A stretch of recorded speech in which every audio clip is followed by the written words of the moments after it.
চড়া দামে দোকান হতে পিৎজা কিনে না খেয়ে যদি অল্প খরচে অথেন্টিক দোকানের স্বাদে বাসায় বানিয়ে নেওয়া যায় তাহলে কেমন হয়। আসসালামু আলাইকুম। আজকে বানিয়ে দেখাবো গ্যাসের চুলায় পিৎজা রেসিপি। অরিজিনাল দোকানের মতো স্বাদে মানে কোনো কম্প্রোমাইজ না করেই পিৎজা তৈরি করে দেখাবো। কোথায় পাবো পিৎজার ট্রে, কোথায় পাবো ওভেন? তাহলে কি পিৎজা বানিয়ে বাসায় খাওয়া হবে না? না, বাসায় যা আছে তাই দিয়েই অথেন্টিক পিৎজা তৈরি করে নেব। ভিডিওর শেষের দিকে একটি 10 ইঞ্চি সাইজের পিৎজা তৈরি করতে কত টাকা খরচ হবে তাও জানিয়ে দেব।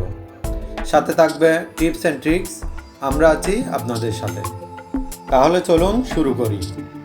একটা রিকোয়েস্ট থাকবে, আমাদের ভিডিওটি যদি ভালো লাগে তাহলে লাইক, কমেন্ট, শেয়ার করে দিবেন এবং সাবস্ক্রাইব করে পাশে থাকা বেল আইকনটি বাজিয়ে দিয়ে আমাদেরকে সাপোর্ট করে যাবেন।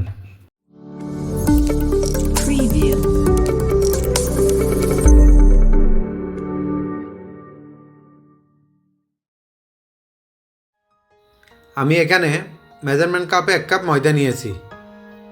ময়দাগুলি একটা ছাঁকনি দিয়ে ছেলে নেব। আমি ময়দা নিয়েছি, আপনারা চাইলে ময়দার পরিবর্তে আটাও নিতে পারেন। এ পর্যায়ে অ্যাড করব আধা চা চামচ ইস্ট, আধা চা চামচ লবণ, 1 চা চামচ চিনি। সবগুলো উপকরণ একসাথে ভালো করে মিশিয়ে নেব। অল্প অল্প কুসুম গরম পানি দিয়ে একটা ডো তৈরি করে নেব। এখানে অবশ্যই কুসুম গরম পানি দিতে হবে, নর্মাল পানি ইউজ করা যাবে না। সব পানি একসাথে দেব না, অল্প অল্প পানি দিয়ে ডোটা তৈরি করে নেব। মোটামুটি সফট একটা ডো তৈরি করে নেব, যেভাবে আমরা রুটির খামির তৈরি করি, অর্থাৎ নান রুটির জন্য আমরা যে ডোটা বানাই ও ডোর মতো করে একটা ডো তৈরি করে নেব। এখন 1 টেবিল চামচ মতো রান্নার তেল দিয়ে দেব। তেল দিয়ে আর একটু ভালো করে মথে নেব।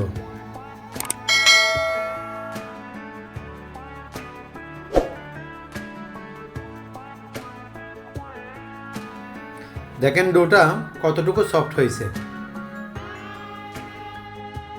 এই পর্যায়ে আমরা একটা ঢাকনা দিয়ে ডোটা মিনিমাম 1 ঘন্টার জন্য রেস্টে রেখে দেব।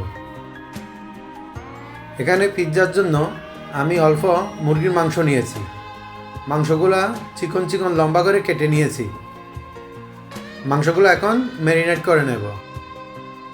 ম্যারিনেট করার জন্য দিয়ে দেব আধা চা চামচ আদা পেস্ট, আধা চা চামচ রসুনের পেস্ট, সামান্য পরিমাণে অ্যাড করব কালো গোলমরিচের গুঁড়া, দিয়ে দেব 1/4 চা চামচ জিরার গুঁড়া, লবণ দিব সামান্য পরিমাণে, কারণ আমরা যে সয়া সস ব্যবহার করব সয়া সসে কিন্তু লবণ আছে। 1 চা চামচ দিয়ে দেব সয়া সস, 1 চা চামচ দিয়ে দেব ফিশ সস। ফিশ সস সম্পূর্ণ অপশনাল, হাতের কাছে থাকলে দিবেন, না থাকলে স্কিপ করতে পারেন। 1 চা চামচ দিয়ে দেব টমেটো সস। সর্বশেষ অ্যাড করে দেব আধা চা চামচ মতো লেবুর রস। সবগুলো উপকরণ মাংসের সাথে ভালো করে মেখে নেব। ভালো করে মিশিয়ে নিয়ে মিনিমাম 10 থেকে 15 মিনিটের জন্য ম্যারিনেট করে রেখে দেব। মাংসগুলো কুক করার জন্য চুলায় একটা ফ্রাই প্যান বসালাম। 1 টেবিল চামচ মতো রান্নার তেল দিয়ে দিলাম।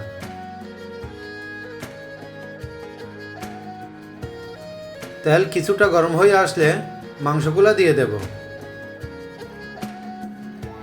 মিডিয়াম টু লো হিটের মধ্যে মাংসগুলো আমরা ভালো করে কুক করে নেব। মাংসে আমরা কোনো এক্সট্রা পানি ব্যবহার করব না। মাংস থেকে যে পানি বের হয় ওটা দিয়েই ভালোভাবে কুক হয়ে যাবে। দেখেন মাংস থেকে যে পানি বের হয়েছে এই পানি দিয়েই মাংসগুলো আমি ভালো করে কুক করে নিব।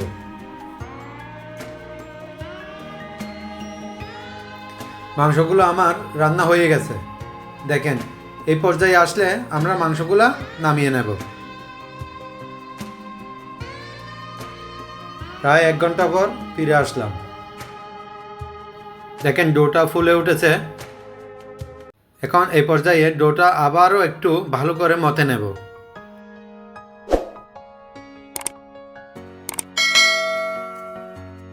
একটা রুটি বানিয়ে নেব।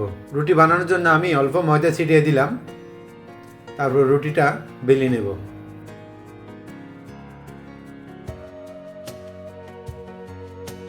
মোটামুটি পাতলা করে, নয় পাতলা নয় মোটা, এরকম সাইজের করে একটা রুটি বানিয়ে নেব। দেখে নেন, এভাবে করে আমি রুটিটা বেলে নিয়েছি। এর চেয়ে অবশ্যই আর মোটা করতে যাব না, আবার এর চেয়ে পাতলাও করবো না। এই সাইজের করে আমি নিয়ে নিলাম। পিৎজা বানানোর জন্য আমি একটা এই পাতিলের ডাকনা নিয়েছি, সিলভারের ডাকনা নিয়েছি। এখন এর উপর রুটিটা বসিয়ে দেব। রুটিটা আমি সম্পূর্ণ খাড়া পর্যন্ত মিলিয়ে নেব। মোটামুটি আমি 10 ইঞ্চি সাইজের একটা পিৎজা বানাবো। এরকম একটা 10 ইঞ্চি সাইজের পিৎজা ফাস্টফুডের দোকান থেকে বলেন বা পিৎজার দোকান থেকে বা রেস্টুরেন্ট থেকে কিনে খেতে গেলে 500 থেকে 700 টাকা খরচ হয়। আমার বানাতে কত টাকা খরচ হয়েছে সম্পূর্ণ হিসাবটা আমি আপনাদেরকে দেখিয়ে দেব। একটা কাঁটা চামচের সাহায্যে রুটিটা ছিদ্র করে দেব। এভাবে করে পুরো রুটিটাই আমি ছিদ্র করে দেব, যাতে রুটিটা ফুলে না ওঠে। আমি এখানে পর্যাপ্ত পরিমাণে টমেটো সস দিয়ে দিলাম। সসগুলো ভালো করে পুরো রুটিতে বিলিয়ে দেব।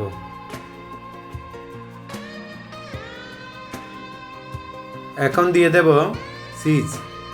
আমি এখানে মজারেলা চিজ ব্যবহার করেছি, আপনারা চাইলে যে কোনো ধরনের চিজ দিতে পারেন।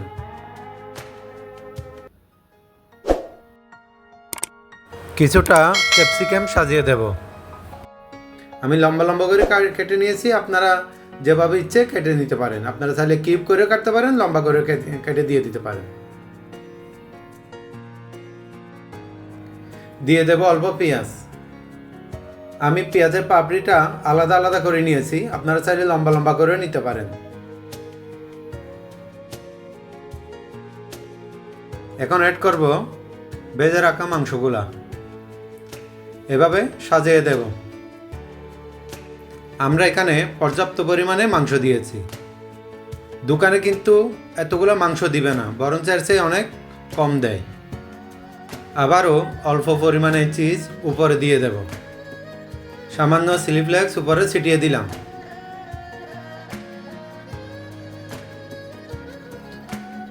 সর্বশেষ দিয়ে দেব অরিগানো। অরিগানো কিছুটা উপরে ছিটিয়ে দেব। এই অরিগানোটা অবশ্যই দেওয়ার চেষ্টা করবেন।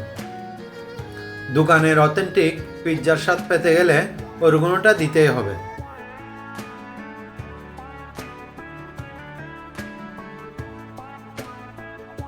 পিৎজাটা এখন চুলায় বসিয়ে দেব। চুলায় বসানোর জন্য আমি একটা হাঁড়ি প্রি হিট করে নিয়েছি। তারপর সেখানে একটা চুলার স্ট্যান্ড বসাই দিয়েছি। এখন পিৎজাটা বসিয়ে দিলাম। একটা সিলভারের ঢাকনা দিয়ে ঢেকে দিলাম। অবশ্যই চেষ্টা করবেন সিলভার অথবা অ্যালুমিনিয়াম জাতীয় ঢাকনা দিতে। এখন আমি এইভাবে মিডিয়াম টু লো হিটের মধ্যে রেখে 40 থেকে 45 মিনিট আমি পিৎজাটা বানিয়ে নেব। ফিরে আসলাম প্রায় 40 মিনিট পর। দেখি, হ্যাঁ, আমাদের পিৎজাটা পারফেক্ট হয়ে গেছে। এখন হালকা ঠান্ডা করে পিৎজাটা উঠিয়ে নেব।